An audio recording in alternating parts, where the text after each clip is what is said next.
Lucifer symbolically represents fallen, fragmented consciousness, not evil in a cartoon sense, but awareness that has separated from source, embodiment, and responsibility.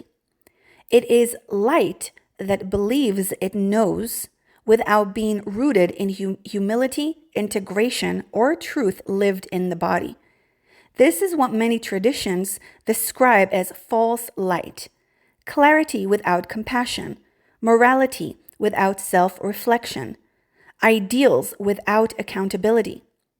We see this pattern today across many spaces, including some expressions of modern activism, spirituality, religion, and ideology, wherever people identify with being right, so to speak, rather than being whole.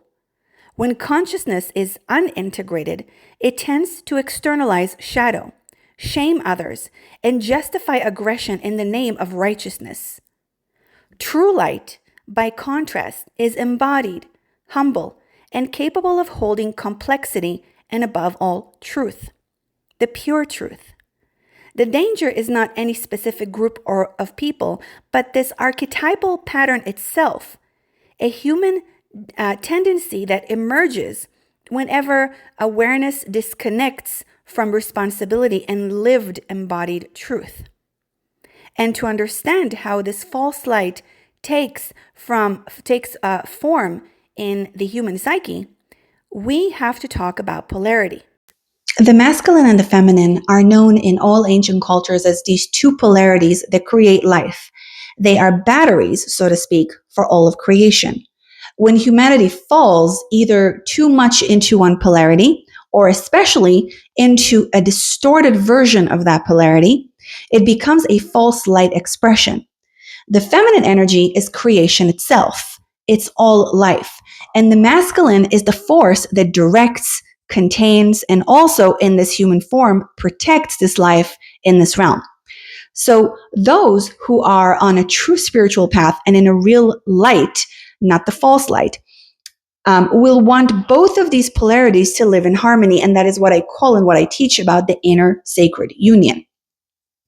But when we have people who glorify one aspect only, or especially, again, a distorted version of that polarity, that is a part of a false light energy.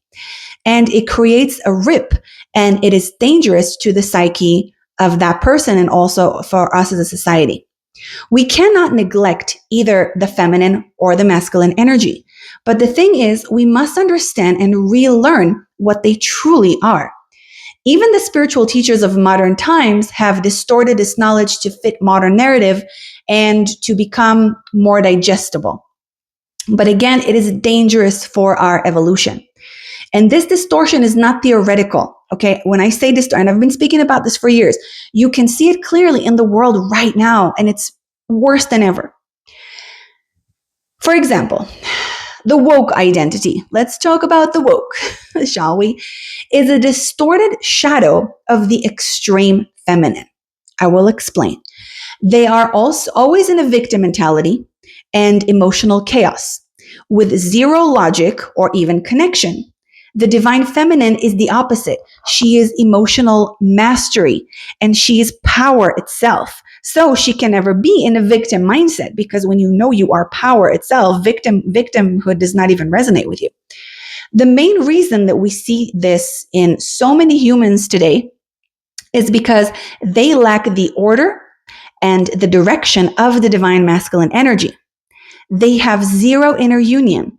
And in fact, so many of them are so fragmented that they have disconnected from their real soul essence altogether. The woke try to normalize, for example, hypersexual behaviors. We see this all the time. It's very distorted. It's very disturbing.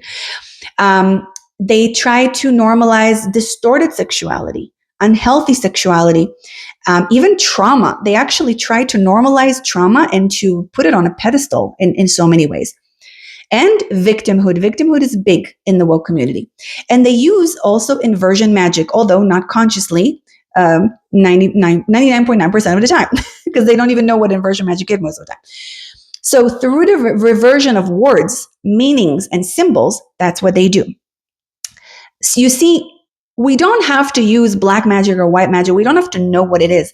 It's in our psyche. So a lot of people use black magic, not even knowing that they're using black magic. Just like a lot of people use white magic without even knowing that they're using white magic.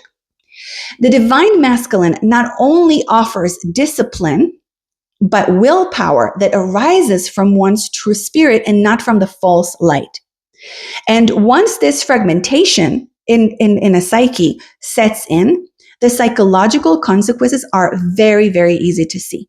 It's almost like you're actually witnessing a mental illness. So it is very easy to see because they mostly suffer from an identity crisis. And this on its own is a mental sickness that comes from a very fragmented self and surrendering one's free will and power to external systems and programs. And that's why these people are so easily programmed and brainwashed into anything by external, people, systems, etc. And in some cases, even demonic entities. And again, I'm not, this is not, my point of this video is not to shame people or to demonize them. I want to explain what's happening in our society. So hopefully we can evolve. We can take the next steps to actually evolve. This victimhood is also expressed in the fact that they want everything to come for them for free without putting any effort into it, which is extreme shadow and toxic feminine energy, by the way. So the moral complex and delusional moral identity is very prevalent in these people. They believe that they know it all without actually knowing anything. Again, following an external brainwashing program without actually caring about the issue. But because it feeds their victim identity and their demand to be served by those who did them wrong, so to speak, it works for them. So they basically jump on the wagon of those who are in real suffering in the world to claim that they suffer too, and they demand the support that they deserve. Their fight for justice, so-called fight for justice, is extremely toxic and negative and is again a false light version of those of us who are true justice fighters. And this is where the distortion becomes even more dangerous, because the interesting thing is that those who are in this extreme of the feminine, of the shadow feminine, will also be in the extreme shadow of the masculine and show very, very powerful traits, very clear traits, in fact, of narcissism, desire to control, and getting attention in every way possible, claiming that if others don't agree with them, then they don't respect them, and then they target them as enemies. And, this is where the cancel culture comes from, demonize their so-called enemies, and even getting violent in many cases, whether verbally, mentally, socially, or physically. Those of us with eyes to see, we see this in the woke community, and we've seen this. It's just getting worse all the time. This pattern has a deeper name, and that's what my next video is going to be about. So I wanted to do a 2-part video here so that we can kind of take a moment to breathe, understand this. What I just said in this few minutes of video is so vital for you to understand living in this time.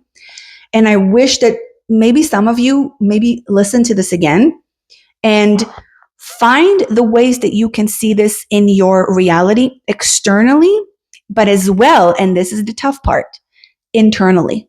Because everything I'm speaking, I'm sitting here, Luna Aura, I'm sitting here in this home speaking about the shadow side that I see in the example of the woke community. It's not only where I see it, but this is a very big example.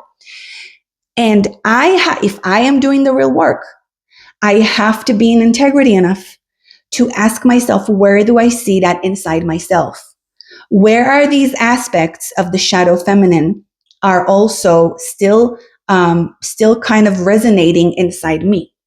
And then find the best alchemy for me to evolve from that to the next level. Okay, so again, this is deep work.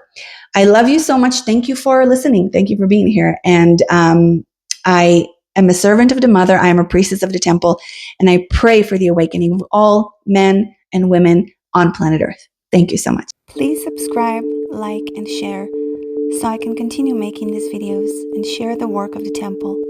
And may the goddess bless you all.